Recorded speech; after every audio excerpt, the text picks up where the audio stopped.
تیری بات بن گئی ہے، تیری بات کرتے کرتے۔ 18ویں پارے کا آغاز جس سورت مبارکہ سے ہو رہا ہے اس سورت کا نام ہے سورۃ المؤمنون، اور اس سورت کو یہ نام دینے کی وجہ یہ ہے کہ اللہ تعالیٰ نے اس سورت کے اندر ایمان والوں کی چند صفات کا ذکر فرمایا ہے۔ ایمان والوں کی چند صفات اور خوبیوں کا ذکر فرمایا، اسی مناسبت سے سورت کا نام سورۃ المؤمنون ہے۔ سورت کے آغاز میں اللہ تعالیٰ فرماتے ہیں قد افلح المؤمنون، یقیناً وہ ایمان والے کامیاب ہو گئے، فلاح پا گئے۔ کون سے ایمان والے؟ جن کے اندر مندرجہ ذیل خوبیاں پائی جاتی ہیں۔ وہ خوبیاں کون کون سی ہیں؟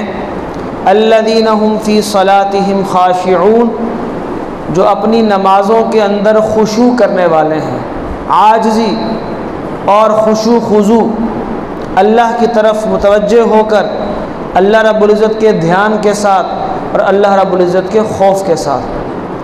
والذین هم عن اللغو معرضون، دوسری خوبی یہ ہے کہ وہ لغو اور فضول باتوں سے اعراض کرتے ہیں۔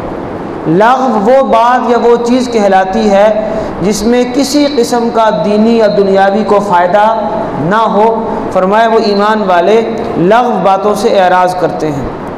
والذین هم للزکاۃ فاعلون، اور وہ لوگ جو زکوٰۃ کو صحیح ادا کرنے والے ہیں۔ والذین هم لفروجہم حافظون، وہ ایمان والے جو اپنی شرمگاہوں کی حفاظت کرنے والے ہیں۔ الا علی ازواجہم او ما ملکت ایمانہم، سوائے اپنی بیویوں کے یا اپنی لونڈیوں کے۔ فمن ابتغى وراء ذلك، اس کے علاوہ اگر کوئی اور راستہ اختیار کرے گا کوئی تو فرمایا فاولئک هم العادون، ایسے لوگ حد سے تجاوز کرنے والے ہیں۔ اور کیا صفت ہے ان میں؟ اور ان کی خوبی یہ ہے کہ والذین هم لاماناتہم وعہدہم راعون، اپنی امانتوں کی بھی حفاظت کرتے ہیں اور اپنے وعدوں کی بھی حفاظت کرتے ہیں، وعدے پورے کرتے ہیں۔ والذین هم علی صلواتہم یحافظون، اور وہ لوگ جو اپنی نمازوں کی حفاظت کرنے والے ہیں۔ اولئک هم الوارثون، فرمایا یہ لوگ جن میں یہ صفات پائی جاتی ہیں یہی لوگ جنت کے حقیقی وارث ہیں۔ الذین یرثون الفردوس، جن کو جنت الفردوس ملے گی۔ ہم فیہا خالدون، اور وہ اس میں ہمیشہ ہمیشہ رہیں گے۔ ایمان والوں کی ان صفات کے ذکر کرنے کے بعد اور اس بات کا اعلان کر دینے کے بعد کہ جن میں یہ صفات پائی جاتی ہیں وہی جنت کے حقیقی وارث ہیں، ان کے علاوہ جنت میں کوئی اور داخل نہیں ہوگا، اس کے بعد اللہ رب العزت نے اپنی توحید اور اپنی قدرت کے دلائل کا ذکر کرتے ہوئے انسان کی تخلیق اور اس کی پیدائش کا ذکر فرمایا ہے۔ کیا فرمایا؟ فرمایا وَلَقَدْ خَلَقْنَا الْإِنسَانَ مِنْ سُلَالَةٍ مِّن طِينٍ ثُمَّ جَعَلْنَاهُ نُطْفَةً فِي قَرَارٍ مَّكِينٍ۔ کل بھی 17ویں پارے میں یہ اسی مفہوم کی آیات گزری ہیں کہ فرمایا پہلے انسان کو مٹی سے بنایا، پھر اسے نطفے سے بنایا، پھر اس سے جمع ہوا خون، اس جمے ہوئے خون سے جو ہے ایک بوٹی، ایک گوشت کا لوتھڑا، گوشت کا ٹکڑا، اور فرمایا فَخَلَقْنَا الْعَلَقَةَ مُضْغَةً، اور جمے ہوئے خون سے وہ بوٹی، اور اس بوٹی سے پھر فَخَلَقْنَا الْمُضْغَةَ عِظَامًا، اس میں ہڈیاں پیدا کر دیں، فَكَسَوْنَا الْعِظَامَ لَحْمًا، اور ان ہڈیوں کے اوپر گوشت چڑھا دیا، ثُمَّ أَنشَأْنَاهُ خَلْقًا آخر، پھر انسان کو فرمایا ایک دوسری شکل میں، خوبصورت شکل میں پیدا فرما دیا۔ فَتَبَارَكَ اللَّهُ أَحْسَنُ الْخَالِقِينَ، بابرکت ہے وہ ذات جو بہترین پیدا کرنے والی۔ خاص بات یہ ہے قرآن کریم کا جو اعجاز ہے، جو قرآن کریم کا معجزہ ہے، جو اس بات کی دلیل ہے کہ یہ قرآن کس کا کلام ہے، یہ باتیں انسان کی پیدائش کے، ماں کے پیٹ کے اندر اس کی پیدائش کے مختلف مراحل اور ترتیب بالکل وہی جسے آج کی سائنس تسلیم کر چکی ہے، قرآن کریم نے اس وقت بیان کیا جب ان باتوں کا تصور بھی نہیں تھا۔ کوئی عرب و عجم، عرب و عجم کا کوئی حکیم، کوئی طبیب، کوئی معالج، کوئی ماہر ایسا نہیں تھا جو اس موضوع پر گفتگو کر سکے اور بتا سکے کہ ماں کے پیٹ میں بچے کی پیدائش کے مراحل کیا ہیں، پہلے کیا ہوتا ہے اور پھر کیا ہوتا ہے۔ وہ تو بعد میں جب ٹیکنالوجی نے ترقی کی، سائنس نے ترقی کی، الٹرا ساؤنڈ اور اس قسم کی اور جو ہے ٹیکنالوجی آ گئی تو پھر اس بات کو جاننے کے قابل انسان ہوا، لیکن اللہ رب العزت نے یہ آج سے اتنے 100 سال پہلے بیان فرمایا ہے۔ اس بات کا ثبوت ہے کہ قرآن کس کا کلام ہے؟ اللہ کا کلام ہے۔ یہ کوئی زمینی گفتگو نہیں ہے، کسی انسان کی بنائی ہوئی گفتگو نہیں ہے، بلکہ سچے رب کا سچا کلام ہے جو اس نے اپنے سچے پیغمبر حضرت محمد مصطفیٰ احمد مصطفیٰ صلی اللہ علیہ وسلم کی ذات بابرکات پر نازل فرمایا۔ اس کے بعد سورۃ المؤمنون کی ان آیات میں اللہ رب العزت نے اپنی توحید کے چند مزید دلائل ذکر کرتے ہوئے فرمایا کہ ہم نے 7 آسمان بنائے اور ہم ان سے بھی واقف ہیں، ان 7 آسمانوں میں یا زمینوں میں جو مخلوقات بستی ہیں ہم ان سے بھی واقف ہیں۔ وَأَنزَلْنَا مِنَ السَّمَاءِ مَاءً بِقَدَرٍ فَأَسْكَنَّاهُ فِي الْأَرْضِ، اور فرمایا آسمان سے جو پانی برسایا اس سے بھی واقف ہیں، اور اس پانی کے ذریعے سے جو کھیتیاں اگائیں، انگور، طرح طرح کے پھل اور باغات، کھجوریں، مختلف پھلوں کا ذکر فرمایا یہ سب ہم نے اگائے ہیں۔ اور تیسری بات ارشاد فرمائی کہ وَإِنَّ لَكُمْ فِي الْأَنْعَامِ لَعِبْرَةً، کہ یہ جو چوپائے ہیں ان چوپایوں کے اندر بھی اللہ کی قدرت کی نشانیاں ہیں۔ وہ نشانی کیا ہے؟ نُسْقِيكُم مِّمَّا فِي بُطُونِهَا، ان کے پیٹوں کے درمیان سے ہم تمہارے پینے کے لیے وہ چیز نکالتے ہیں جس کے بارے میں دوسرے مقام پہ فرمایا کہ من بین فرس ودم لبنا خالصا، کہ خون اور گوبر، یہ قرآن کریم کے الفاظ ہیں، خون اور گوبر کے درمیان سے ہم نے سفید رنگ کا دودھ تمہارے پینے کے لیے نکالا ہے۔ وہ کون سی ذات ہے؟ جو ان تینوں چیزوں کو آپس میں ملنے سے روکتی ہے۔ چارے کا یا جو بھی جانور کھاتا ہے اس کا رنگ سبز ہوتا ہے، اسی سبز رنگ کے چارے سے اور سبزے سے سفید رنگ کا دودھ بھی وہ رب تیار کر رہا، اسی سے سرخ رنگ کا خون بھی تیار ہو رہا، اسی سے خوراک کا ایک حصہ اس کا جزو بدن بھی بن رہا، اور اسی سے خوراک کا ایک حصہ فضلے کی شکل میں جسم سے باہر بھی جا رہا۔ فرمایا یہ میری قدرت کی بہت بڑی نشانی ہے۔ اس کے بعد اللہ رب العزت نے چند رسولوں کا ذکر فرمایا ہے، سیدنا نوح علیہ السلام، وَلَقَدْ أَرْسَلْنَا نُوحًا إِلَىٰ قَوْمِهِ، اس کے بعد حضرت موسیٰ علیہ السلام کا ذکر ہے، حضرت موسیٰ علیہ السلام کے علاوہ حضرت شعیب علیہ السلام کا، حضرت صالح علیہ السلام کا، اور خاص طور پہ سیدنا عیسیٰ ابن مریم علیہم السلام کا، جن کے بارے میں اللہ رب العزت نے فرمایا کہ وَجَعَلْنَا ابْنَ مَرْيَمَ وَأُمَّهُ آيَةً وَآوَيْنَاهُمَا إِلَىٰ رَبْوَةٍ ذَاتِ قَرَارٍ وَمَعِينٍ، کہ ہم نے حضرت عیسیٰ ابن مریم ان کو کیا کیا، ان کو اور ان کی والدہ کو کیا کر دیا، لوگوں کے لیے نشانی بنا دیا۔ اس کے بعد اللہ رب العزت نے سورۃ المؤمنون کی ان آیات کے اندر اس بات کا ذکر فرمایا ہے کہ دین تو سارا کا سارا ایک ہی ہے۔ جتنے بھی انبیاء تشریف لائے ان کی دعوت میں اگر غور کیا جائے تو یہ بات واضح ہوتی ہے، نظر آتی ہے کہ سبھی کی دعوت کیا تھی؟ ایک ہی دعوت تھی۔ گویا یوں لگتا ہے کہ سارے ایک ہی وقت میں آئے ہیں، تبھی ایک ہی بات تھی، حالانکہ وقت تو الگ الگ ہے، زمانہ الگ الگ ہے، لیکن پیغام اتنا آپس میں ایک جیسا جڑا ہوا اور ملا ہوا ہے کہ گویا کہ ایک ہی وقت میں آئے ہیں۔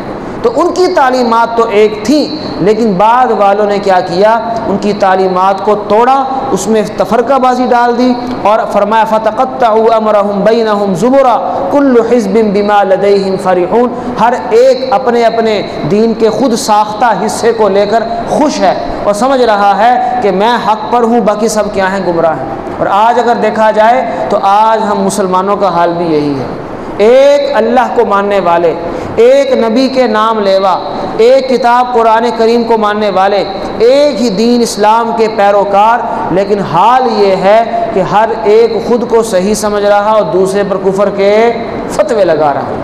بڑے ہی خطرے کی بات ہے، اللہ رب العزت نے اس بات پر تنبیہ فرمائی ہے۔ اس کے بعد سورۃ المؤمنون کی ان آیات کے اندر اللہ تعالیٰ نے اپنے جو پسندیدہ اور محبوب بندے ہیں ان کی 4 خوبیاں بیان فرمائی ہیں۔ فرمایا میرے خاص بندے وہ ہیں کہ ہم من خشیت ربہم مشفقون، اپنے رب کے خوف سے ڈرتے ہیں، والذین ہم بآیات ربہم یؤمنون، اپنے رب کی نشانیوں پر ایمان رکھتے ہیں، والذین هم بربهم لا یشرکون، اپنے رب کے ساتھ شرک نہیں کرتے، اور شرک کسی قسم کا بھی نہیں کرتے۔ ریاکاری بھی کس میں داخل ہے جی؟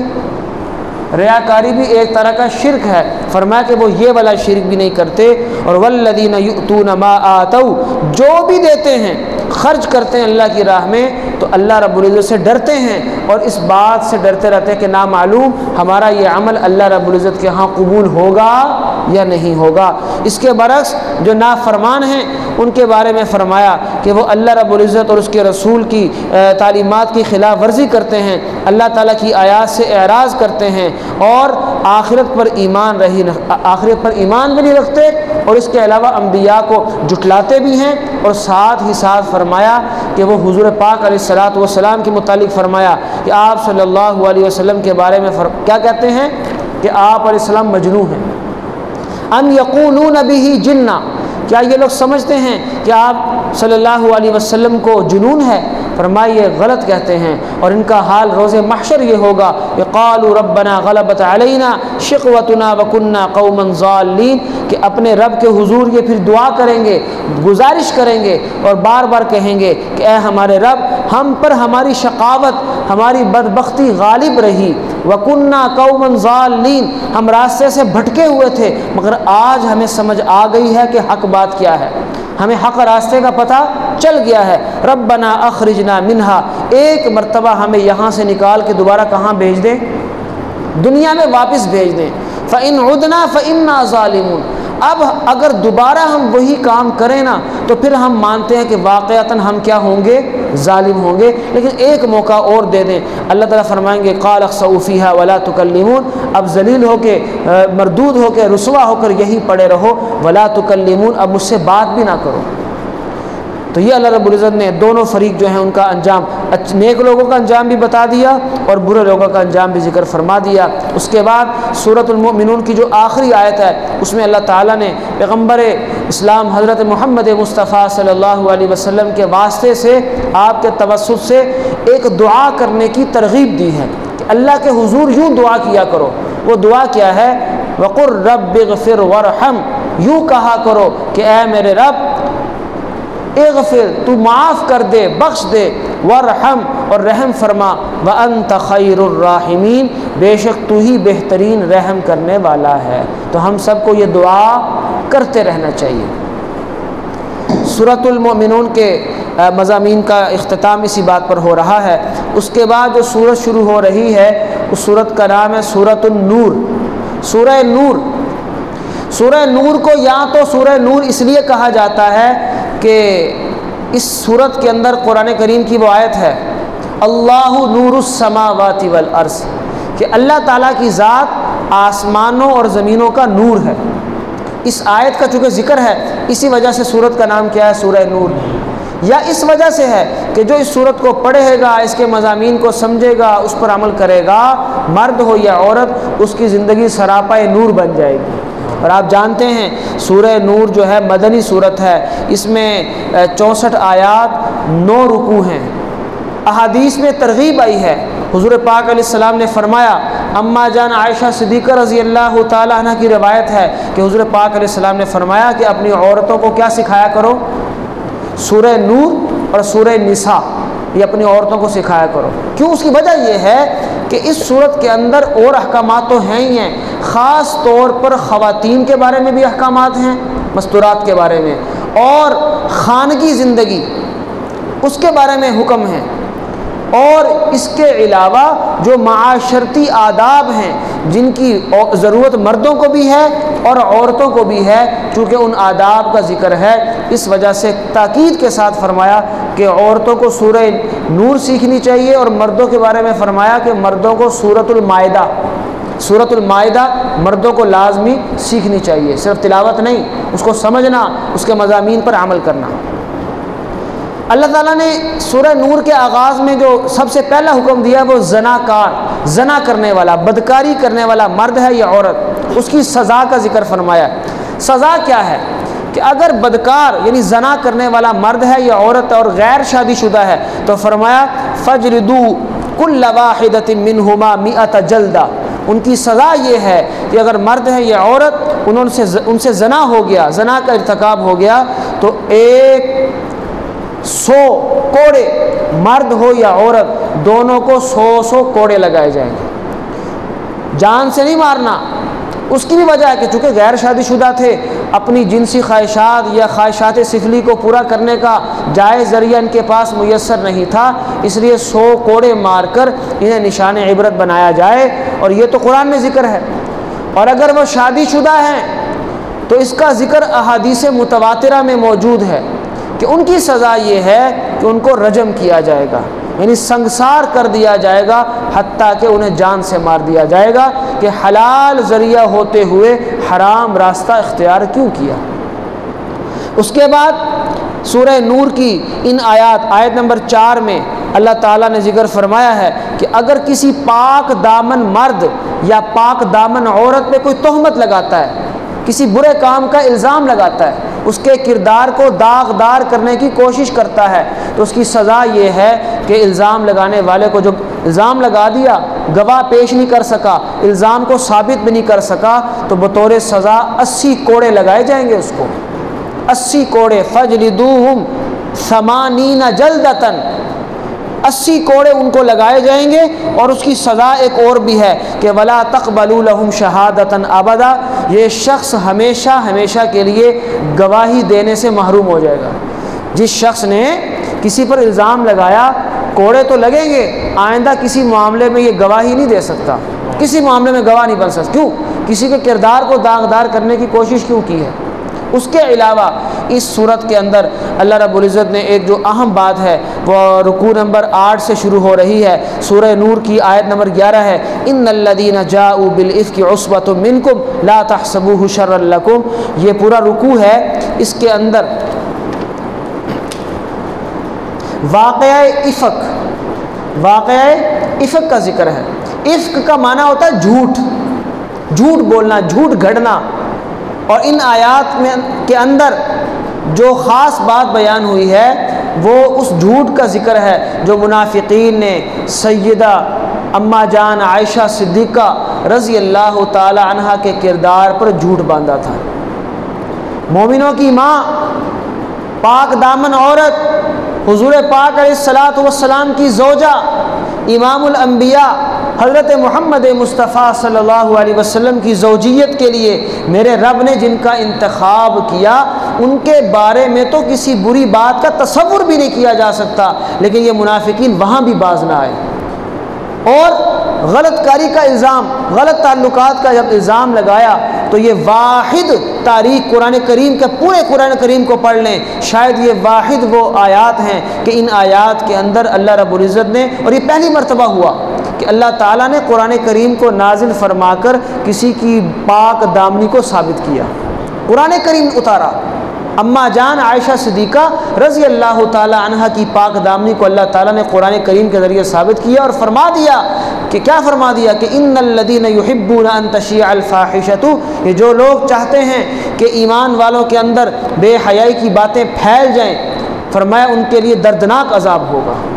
اور ایمان والے ان سے مخاطب ہو کے فرمایا کہ تم نے جب اس بات کو سنا تو تمہیں چاہیے تھا کہ تم اس بات کا، اس الزام کا حصہ نہ بنتے، کیونکہ 3 سادہ لوگ، 3 ایسے مسلمان جو تھے تو مسلمان لیکن وہ سادہ تھے، وہ بھی منافقین کی باتوں میں آ کر اس بات کا تذکرہ کرنے لگے جو منافقین پھیلا رہے تھے۔ تو اللہ تعالیٰ نے فرمایا کہ تمہیں اگر کفار و منافقین کی زبانوں سے ایسی بات سننے کو ملی تھی تو تمہیں چاہیے تھا، کیا کہتے؟ ما یکون لنا ان نتکلم بہذا، ہمیں ایسی بات نہیں کرنی چاہیے، سبحانک ھذا بہتان عظیم، یہ تو بہت بڑا بہتان ہے۔ تو گویا ہمیشہ ہمیشہ کے لیے، رہتی دنیا تک کے لیے، قیامت تک کے لیے حضرت عائشہ صدیقہ رضی اللہ تعالیٰ کی برات کا اعلان کر دیا۔ اور یاد رکھیے یہ حضرت عائشہ صدیقہ رضی اللہ عنہ کی خصوصیات میں سے ہے، یہ ان کی خصوصیات میں سے ہے کہ اللہ تعالیٰ نے پورا رکوع نازل فرمایا ان کی پاک دامنی کو ثابت کرنے کے لیے۔ اس کے بعد اللہ تعالیٰ نے معاشرتی زندگی کے چند احکامات ارشاد فرمائے ہیں، ان میں سے چند باتیں میں آپ کے سامنے بیان کر رہا ہوں۔ فرمایا یا ایھا الذین آمنوا لا تدخلوا بیوتا غیر بیوتکم، ایک حکم یہ ارشاد فرمایا کہ کسی کے گھر میں بغیر اجازت کے داخل نہیں ہونا. کسی کے گھر جاؤ تو جب تک اجازت نہ لے لو، اور فرمایا حتی تستأنسوا وتسلموا، اجازت بھی لو اور داخل ہونے سے پہلے کیا کرو؟ سلام بھی کرو. ہاں یہ طریقہ ہے کسی کے گھر جانے کا. اور فَإِن لَّمْ تَجِدُوا فِيهَا أَحَدًا، اگر گھر میں کوئی نہیں ہے، تم نے 3 بار 2 بار یا 1 بار بیل بجائی، دروازہ کھٹکھٹایا، کوئی جواب موصول نہیں ہوا، تو اب یہ نہیں کہ وہاں پہ کھڑے رہو. فرمایا فَلَا تَدْخُلُوهَا، پھر داخل ہونے کی ضرورت نہیں ہے. حتیٰ یؤذن لکم، حتیٰ کہ گھر میں کوئی آ جائے، یا اگر گھر میں کوئی موجود ہے لیکن وہ تمہیں گھر میں داخل نہیں کرنا چاہتا، تمہیں اجازت نہیں دینا چاہتا، تو تمہیں وہاں پہ رکنا نہیں چاہیے، کیونکہ اصول یہ ہے کہ بغیر اجازت کے تم نے کسی کے گھر داخل نہیں ہونا. اگلا حکم جو اللہ نے ارشاد فرمایا وہ ایمان والے مردوں اور ایمان والی عورتوں کو الگ الگ حکم دیا ہے. سورہ نور کی آیت نمبر 30، اس میں اللہ تعالیٰ نے مجھ سے اور آپ سے مخاطب ہو کے فرمایا ہے قُل لِّلْمُؤْمِنِينَ يَغُضُّوا مِنْ أَبْصَارِهِمْ، اے میرے محبوب ایمان والوں سے کہہ دیں کہ اپنی نگاہوں کو جھکا کے رکھا کریں. تو یاد رکھیے مومنوں کو الگ سے حکم ہے کہ جب کسی اجنبی غیر محرم کی طرف نظر پڑ جائے، اتفاقی طور پہ اچانک پڑ گئی نظر، تو وہ تو معاف ہے. لیکن اس کا مطلب یہ نہیں کہ اتفاقاً نظر پڑ گئی تو اب نظر کو ڈالے رکھیں کہ جی پہلی نظر معاف ہے تو پہلی نظر کو اچھی طرح لمبا کر لیں. نظر پڑی تب بھی، نظر نہیں پڑی تب بھی، ہر حال میں ایمان والوں کو حکم ہے کہ وہ اپنی نظروں کو جھکا کے رکھیں. اور فرمایا وجہ کیا ہے، اس حکم کی علت کیا ہے، حکمت کیا ہے کہ وَيَحْفَظُوا فُرُوجَهُمْ، اس سے وہ اپنی شرمگاہوں کی حفاظت کریں گے. کیونکہ شیطان کے تیروں میں سے پہلا تیر اور سب سے اہم تیر کیا ہے؟ یہ نظر ہے، نگاہ ہے. پہلے نگاہ کسی چیز پر پڑتی ہے اور پھر وہاں سے گناہ کا آغاز ہوتا ہے. اور پھر ایمان والی عورتوں کو مخاطبوں کا الگ سے فرمایا وَقُل لِّلْمُؤْمِنَاتِ يَغْضُضْنَ مِنْ أَبْصَارِهِنَّ، اے میرے محبوب ایمان والی عورتوں سے بھی کہہ دیں کہ وہ بھی اپنی نگاہوں کو جھکا کے رکھیں.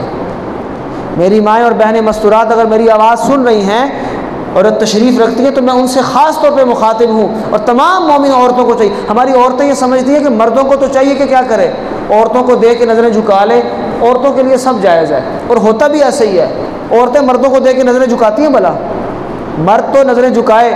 قرآن نے تو عورتوں سے بھی کہا ہے کہ جیسے غیر محرم مرد کے لیے غیر محرم عورت کو دیکھنا ناجائز، نظروں کو جھکا لے، ایسے ہی عورت کے لیے، ایمان والی عورت کے لیے بھی غیر محرم مرد کو دیکھنا اتنا ہی برا ہے. آپ نے وہ مشہور واقعہ سنا ہے کہ حضرت عائشہ صدیقہ رضی اللہ تعالیٰ عنہ اور غالباً حضرت اسما دونوں بہنیں بارگاہ رسالت میں تشریف رکھتی تھیں کہ ایک نابینا صحابی سیدنا عبداللہ ابن ام مکتوم رضی اللہ تعالیٰ عنہ حاضر خدمت ہوئے. تو جب وہ حاضر خدمت ہوئے تو آپ جانتے ہیں کہ وہ کیا تھے، نابینا تھے.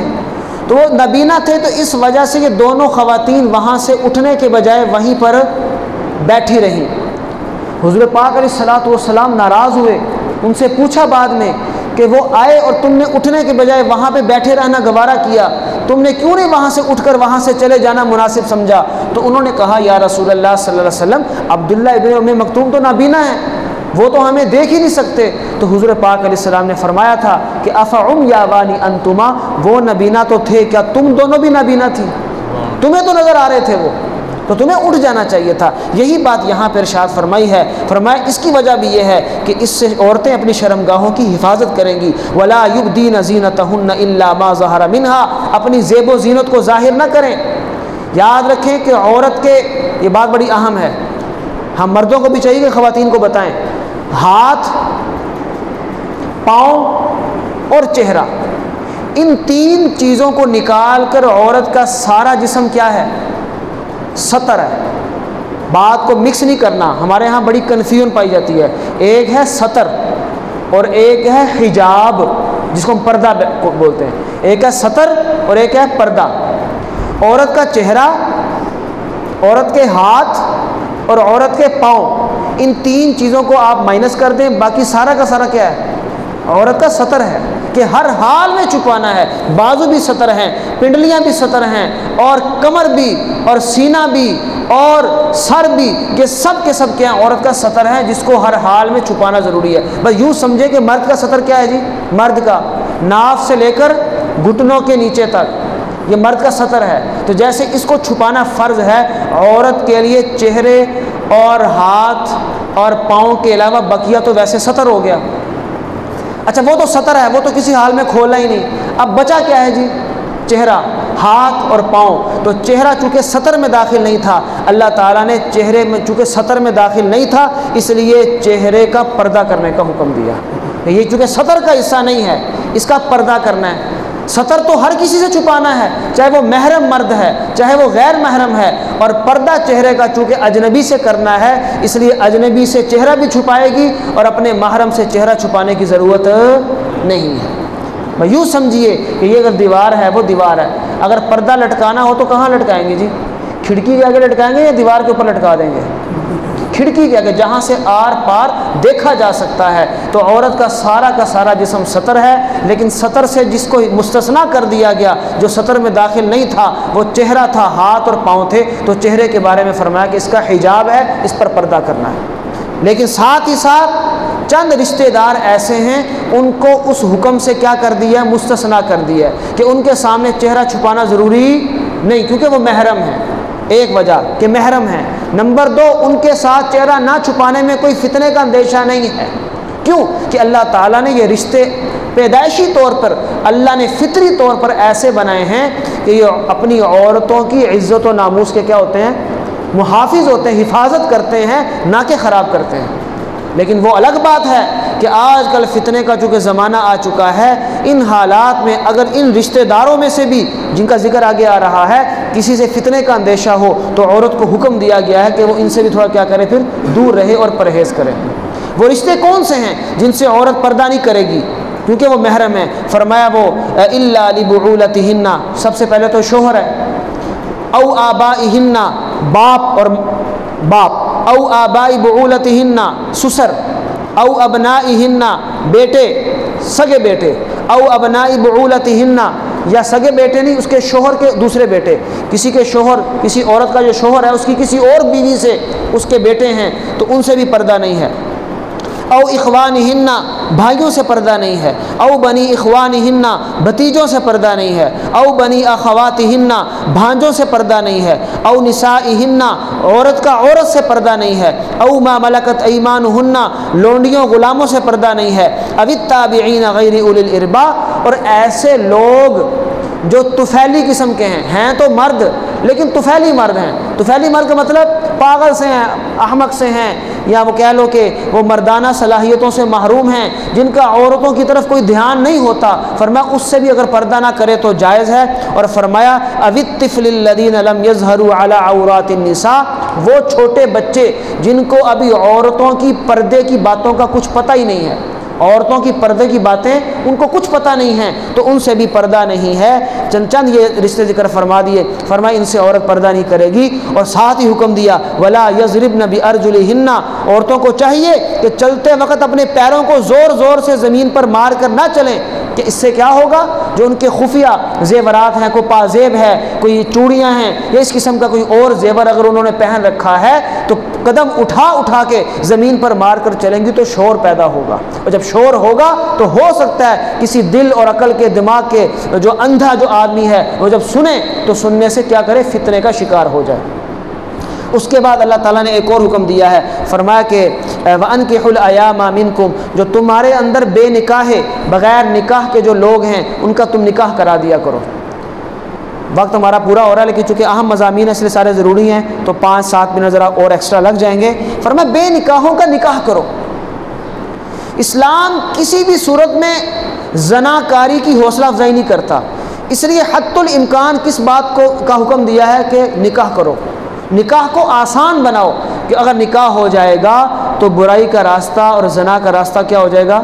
بند ہو جائے گا۔ وَأَنكِحُوا الْأَيَامَ مِنكُمْ، جو تمہارے اندر غلام ہیں یا آزاد ہیں، جو بھی نکاح کی صلاحیت رکھتے ہیں تمہارے غلاموں میں سے، تمہاری لونڈیوں میں سے، یا اور بھی جو ہیں، فرمایا کہ ان کا نکاح کر دیا کرو۔ إِن يَكُونُوا فُقَرَاءَ يُغْنِهِمُ اللَّهُ مِنْ فَضْلِهِ، اگر وہ فقیر محتاج ہوں گے تو اللہ تعالیٰ انہیں کیا کر دے گا؟ اس برکت سے غنی کر دے گا۔ اس کے بعد وہ آیت جس کا میں نے ذکر کیا تھا کہ اللہ تعالیٰ نے فرمایا اللہ نور السماوات والارض، اللہ تعالیٰ آسمانوں اور زمین کا نور ہے۔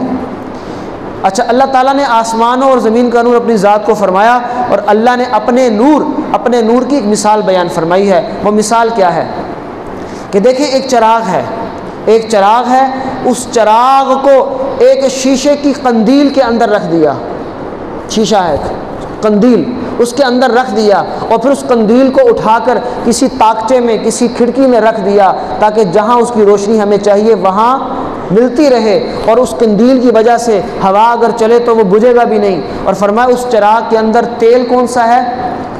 زیتون کا تیل ہے، اور ایسا زیتون کا تیل کہ یکاد زیتھا یضیء ولو لم تمسسہ نار، کہ اسے ابھی آگ نہ بھی لگائی جائے، بغیر آگ لگائے ہی وہ چمکتا ہے۔ اللہ نے یہ مشابہت دیا دراصل اپنے ایمان والے بندوں کی، کہ جو مومن ہوتا ہے نا، مومن، جیسے زیتون کے بارے میں فرمایا کہ اس کو آگ نہ بھی دکھاؤ تب بھی وہ چمک رہا ہوتا ہے، ایسے مومن کا دل ابھی ہدایت اسے نہ بھی ملی ہو، اس سے پہلے ہی وہ حق بات کو قبول کر رہا ہوتا ہے، لیکن جب دین کا علم اور ہدایت کا نور اسے مل جاتا ہے تو نور علی نور ہو جاتا ہے، سونے پہ سہاگا ہو جاتا ہے۔ اور دوسری مثال اللہ تعالیٰ نے بیان فرمائی ہے کافروں کی، والذین کفروا اعمالهم کسراب بقیعۃ یحسبہ الظمآن ماء۔ ہاں، یہ سورہ نور کی آیت نمبر 39۔ اللہ نے فرمایا کہ کافروں کے عمل جو وہ کرتے ہیں ان کی مثال پتہ کیسے ہے، کہ ایک آدمی پیاسا ہے اور صحرا میں جا رہا ہے، تو صحرا میں اگر آپ کو اتفاق ہوا ہے، یا صحرا میں نہ بھی ہو تو یہ گرمی کے شدید موسم میں اگر آپ خالی سڑک پر جا رہے ہوں تو دور سے دیکھنے پہ یوں محسوس ہوتا ہے کہ کیا ہے جی، پانی ہے، پانی نظر آتا ہے، لیکن اگر آپ سفر کر کے وہاں پہنچیں تو وہاں کوئی پانی نہیں ہوگا۔ فرمایا جیسے پیاسا شخص جو صحرا کے اندر دور سے پانی کو دیکھتا ہے، جب وہاں پہنچتا ہے تو اسے پانی نظر نہیں آتا، بلکہ وہ کیا ہوتا ہے جی، سراب ہوتا ہے، اس کو سراب بولتے ہیں۔ فرمایا کافر بھی ایسے ہی ہیں، دنیا میں وہ نیک عمل کرتے رہے اور یہ سمجھتے رہے کہ بڑے نیک عمل کر رہے ہیں، لیکن روز محشر جب اللہ کے حضور پیش ہوں گے تو پتہ چلے گا کہ پلے کچھ بھی نہیں ہے، ہاتھ کچھ بھی نہیں آیا، کیونکہ ایمان کی دولت سے محروم تھے۔ اللہ تعالیٰ نے یہ کافروں کے جو ہے نا عمل، ان کی مثال بیان فرمائی ہے۔ اس کے بعد سورہ نور کے جو آیت نمبر 55 میں اللہ تعالیٰ نے اپنے ایمان والے بندوں سے وعدہ کیا ہے، وعد اللہ الذین آمنوا منکم، اللہ تعالیٰ نے وعدہ کیا ہے ان لوگوں سے جو تم میں سے ایمان لائے ہیں اور نیک عمل کیے ہیں، کہ اللہ انہیں ضرور بضرور زمین میں خلافت عطا فرمائیں گے، خلافت، زمین میں حکومت دیں گے، جیسا کہ اللہ نے ان سے پہلوں کو دی۔ وَلَا يُمَكِّنَنَّ لَهُمْ دِينَهُمُ الَّذِي ارْتَضَىٰ لَهُمْ وَلَا يُبَدِّلَنَّهُمْ مِن بَعْدِ خَوْفِهِمْ أَمْنًا، اللہ تعالیٰ نے یہ ایمان والوں سے خلافت کا وعدہ کیا ہے۔ سورۃ النور کی آیت نمبر 58 سے لے کر آیت نمبر 60 تک 3 اہم حکم، بڑے اہم جو زیادہ ضروری ہیں میں وہ بتا رہا ہوں۔ ایک حکم تو یہ ارشاد فرمایا کہ بچوں کو بھی چاہیے، بچوں کا اگرچہ پردہ نہیں ہے عورتوں سے، لیکن حکم دیا کہ اے ایمان والو، 3 وقت ایسے ہیں کہ ان اوقات میں تمہارے غلام، تمہارے ملازم، تمہاری لونڈیاں، تمہارے بچے، جو چھوٹے بچے ہیں، لیکن انہیں بھی چاہیے کہ ان 3 اوقات میں اگر وہ تمہارے کمرے میں آنا چاہتے ہیں تو وہ کیا کریں، اجازت لے کر آئیں۔ کون کون سے 3 اوقات؟ ایک تو فرمایا من قبل صلاۃ الفجر، فجر سے پہلے کا وقت، رات کا آخری حصہ، وحین تضعون ثیابکم من الظہیرہ، دوپہر کا وقت، قیلولے کا وقت، دوپہر کے گرمی کے موسم میں عام طور پہ دوپہر کھانا کھانے کے بعد قیلولہ کیا جاتا ہے، اور فرمایا ومن بعد صلاۃ العشاء، عشاء کی نماز کے بعد۔ یہ 3 اوقات ایسے ہیں کہ جن میں عام طور پہ تم اپنے جو کپڑے ہوتے ہیں ان کو، جو نارمل روٹین کے کپڑے ہیں ان کو اتار کر رات کا لباس، سلیپنگ ڈریس یا نائٹ ڈریس وہ تم زیب تن کر لیتے ہو۔ ایسی حالت میں ان بچوں کا بھی بغیر اجازت کے تمہارے کمرے میں آنا مناسب نہیں ہے، تو بچوں کو چاہیے پہلے اجازت لیں۔ ایک حکم تو یہ ہے۔ دوسرا حکم وَإِذَا بَلَغَ الْأَطْفَالُ مِنْكُمُ الْحُلُمَ، یہ بچے جب بڑے ہو جائیں، جب یہ بچے بڑے ہو جائیں تو پھر ان کو بھی چاہیے کہ اب صرف ان 3 اوقات میں نہیں بلکہ کسی بھی وقت میں اگر کمرے میں آنا چاہتے ہیں تو آنے سے پہلے کسی بھی انداز میں اپنی آمد کی کیا دیں جی، خبر دیں۔ اور سادہ طریقہ یہ ہے کہ کوئی ہلکا سا کھٹکا کر دیا یا اونچی آواز میں کھانسی کر دی یا کسی بھی انداز میں کمرے میں داخل ہونے سے پہلے اجازت طلب کریں۔ ہاں، یہ بچوں کو بتانے کی ضرورت ہے کہ اپنے والدین کے کمرے میں بھی کیا کرنا ہے؟ اجازت لے کر داخل ہونا ہے۔ ہمارے ہاں اس بات کی مزاج نہیں ہے، بچوں کو بتانا چاہیے۔ اور تیسرا حکم اللہ نے خواتین کے بارے میں فرمایا کہ وہ عورتیں جو بوڑھی ہو گئی ہیں، اتنی بوڑھی کہ اب وہ نکاح کرنے کے قابل نہیں رہی، تو ویسے تو عورت کو پردے کا حکم ہے، لیکن اگر اتنی بوڑھی ہو چکی ہیں کہ اب نکاح کی عمر سے گزر چکی ہیں تو انہیں اس بات کی اجازت ہے کہ پردے میں تھوڑی کیا کر لیں، اب یہ نرمی کر سکتی ہیں، ان کو تھوڑی رخصت دے دی گئی ہے۔ اتنا پردہ نہیں ہوگا جتنا اگر یہ جوانی کے عالم میں ہوتی۔ اللہ نے فرمایا اب ان کو اجازت ہے کہ تھوڑی نرمی کر لیں، ان یضعن ثیابہن، کہ تھوڑی اپنے جو کپڑے ہیں پردے کے ان کو تھوڑا یہ کم کر لیں، لیکن شرط یہ ہے کہ غیر متبرجات بزینہ، زینت نہیں کرنی، یہ نہ کہ سرخی پاؤڈر لگا کے بند سنور کے نکلیں اور کہیں جی قرآن پاک نے تو اجازت دی ہے۔ فرمایا غیر متبرجات بزینہ، اس صورت میں کہ اگر یہ زیب و زینت نہ کریں، اور اگر یہ بھی زیب و زینت کرتی ہیں تو پھر ان کے لیے بھی پردے کا حکم وہی ہے جو باقی خواتین کے لیے ہے۔ اس کے علاوہ جو آخری حکم جو میں بتانا چاہ رہا ہوں، اللہ نے ایمان والوں سے فرمایا ہے کہ تمہیں اس بات کی اجازت ہے کہ تم اپنے والدین کے گھر، اپنی ماؤں کے گھر، اپنے جو ہے بھائیوں کے گھر، اپنی بہنوں کے گھر، اپنے چچاؤں کے گھر، اپنی پھپھیوں کے گھر، اپنے ماموں کے گھر، اپنی خالاؤں کے گھر، ان کے گھر جاؤ، مل بیٹھ کر کھاؤ اور اللہ رب العزت کا شکر ادا کرو۔ تمہیں جا کر کھانے پینے کی دعوت کرنے کی اجازت ہے، لیکن شرط یہ ہے کہ حدود کو نہیں توڑنا، اور فَإِذَا دَخَلْتُمْ بُيُوتًا، جب بھی داخل ہو تو فَسَلِّمُوا عَلَىٰ أَنفُسِكُمْ، پہلے سلام کر لیا کرو۔ کیوں؟ سلام کرنے کا مقصد وہی ہے کہ تاکہ حدود و قیود کی پابندی ہو جائے۔ سلام کر کے داخل ہوگے تو جن سے تمہارا پردہ بنتا ہے وہ کیا ہو جائیں گے؟ محتاط ہو جائیں گے۔ اور یاد رکھنے کی بات ہے کہ ان معاملات میں، ان رشتہ داریوں میں جو سب سے بڑی جو خرابی ہمارے ہاں پیدا ہوتی ہے کہ کزنوں سے پردہ نہیں کیا جاتا۔ کزن، خالہ زاد، ماموں زاد، پھپھی زاد، چچا زاد، یہ اگر بڑے ہو بالغ ہیں تو بچوں کی بات تو اور ہے، لیکن جب یہ پردے کی بلوغت کی عمر کو پہنچ جائیں تو ان سے بھی ویسے ہی پردہ ہے جیسے باقی غیر محرم مردوں سے پردہ ہے۔